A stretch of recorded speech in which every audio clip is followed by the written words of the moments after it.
Have you So had some problems with shipping recently? Because I remember around Christmas time, shipping was crazy, dude. Like I yeah, had, I only had yeah. one big problem, Mm-hmm. and it was actually getting this knife right here. Mm-hmm. And I have to say, um, a lot of stuff was delayed, and that's just a no brainer because of everything going on and with the holidays and whatnot. But with this knife, it was an exclusive for Blade HQ. They shipped it from a different warehouse than normal. Mm-hmm. They shipped it from an East Coast warehouse, Yeah. and which normally they're out of Utah. So it basically, I got the update for the tracking, and it showed that they printed the label, and it was waiting for pickup. Mm-hmm. A little over 2 weeks later, no updates, still printed, waiting for pickup. And so, I did the normal thing where I inquired with Blade HQ, and I'm like, hey, and they were super friendly. They're like, yeah, let us check, blah, blah. They're like, that stuff all went out. Yeah. They're like, we don't have any of it in our warehouse anymore, blah, blah, blah. And I'm like, okay, at least it's on its way. And I have to tell you, I know there's been some people that have had some negative experiences, but I actually had a really positive experience with Blade HQ. Yeah. And they refunded me the money for the knife. Oh, snap. And then it So they're came? like, well, yeah. And then literally it was really weird because they refunded me the money, and like a couple days later, it just showed up. Yeah. No updated scans, no nothing. And so, doing the right thing, I reached back out to them. I'm like, hey, I want to pay for my knife. Like, you know what I mean? And they're like, no, you don't have to. Like, we've already refunded it. And I'm like, I will feel good knowing that I paid for this. And it was no skin off anything. They were like, it was a problem. Yeah. We're going to take the loss. No big deal. But in my mind, it's like they fulfilled their duties, Mm-hmm. So I paid for it, and I'm like, it makes me feel better that way. Wow. So That's it was a awesome. really good experience. So that's why I really like it. And I have to tell that story because it's just one of those things that you don't hear too often. Yeah, I've really been surviving just on that. And I feel very fortunate that I've gotten that because I am so broke, bro. Like I can't buy anything. You know what I mean? So dude, let me know, man, if there's anything that you ever see. Yeah. Especially on Instagram, just shoot me a message, be like, bro, put that in the mail. Yo, speaking of put that in the mail, hold on a second. Yeah. All right. Yeah. Here it is. This is my bag that I carry every day. There's the Zach Stuff patch. I bought extra mole straps so that I could put it on. It's awesome, man. Like, I love carrying this.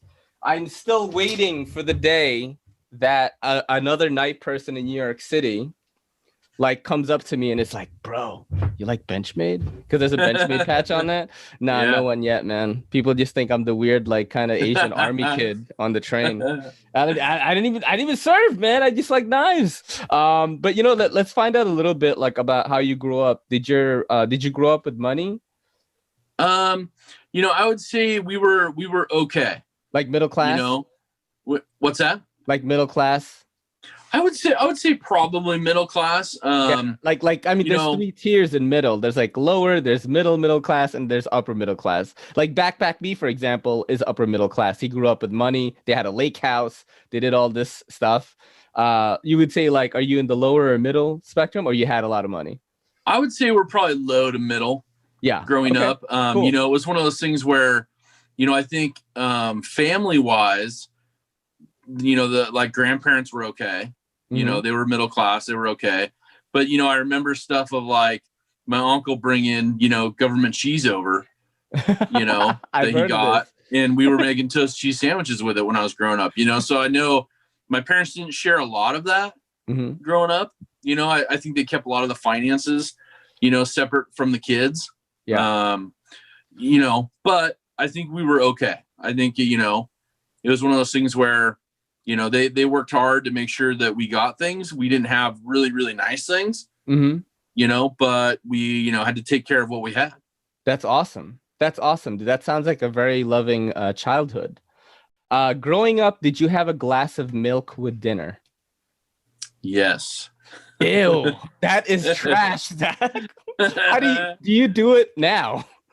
I know. The only thing. So since I left home and lived on my own, Milk was basically something for cereal.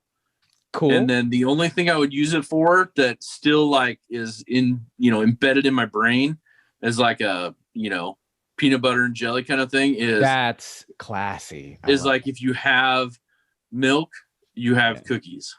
Yeah. That's Americana right there, Zach. Yeah. That's awesome. But growing up, it was like the thing to have. Like with dinner, you had milk. It was that we had two options. It was that or water. So did you have like okay, so the reason why I asked this question and the situation I was in was I went over a friend's house. It was they were white. It was a white family. I went to a Catholic school. So there was a lot of like Italian Catholics, and they served spaghetti with a side of milk, bro. Whoa. And I thought it was gross. Okay. Yeah, and I can see that because like thinking back to when I was growing up, that would be the normal. That would be the normal. Like you sit down for dinner and it's like, it's poured with, your food. You got dished up. Here's your plate of food. You have your main stuff. You have your spaghetti, your vegetables. Maybe there's a slice of bread. Yeah. And then you'd have a glass of milk. Do you keep bread in the freezer? No. Good. Because that's the trashy answer, is to keep it in the freezer because you're worried it's going to spoil. And well, you know what? Like, what kind of bread do you have now? Do you have bread now? Well, let me go back on that really quick. So I do remember some time here 15, 20 years ago where, we were, taking some college classes. There was a few of the guys renting a house together. And I remember putting my bread in the fridge. Okay. It keeps it for the reason of extending its life. That is the trashy answer, but that is true. That is what you would do. We've done that before. Now, when you put your bread away, do you twist tie it back up? Do you tie the knot? Or do you just like slide it under the bread and use the weight of the bread?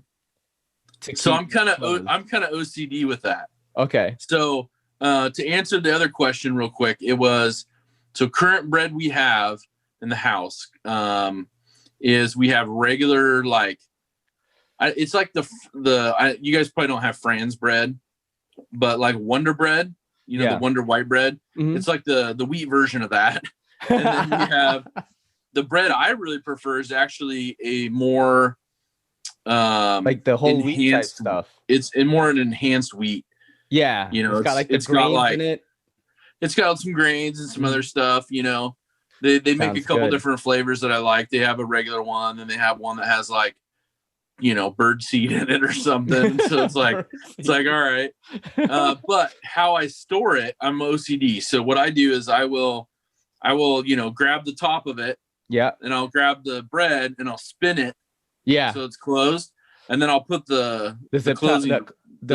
We have those plastic tabs. Oh yeah, they're like, it has teeth on it. It looks like a U almost, kind of. So I'll put that back on it, and then once that's done, I'll tuck it and put it back on there. Wow, dude. So that's pretty classy, actually. Yo, don't forget to hit that subscribe button, and don't forget to hit that bell icon so we can squad up in the comments.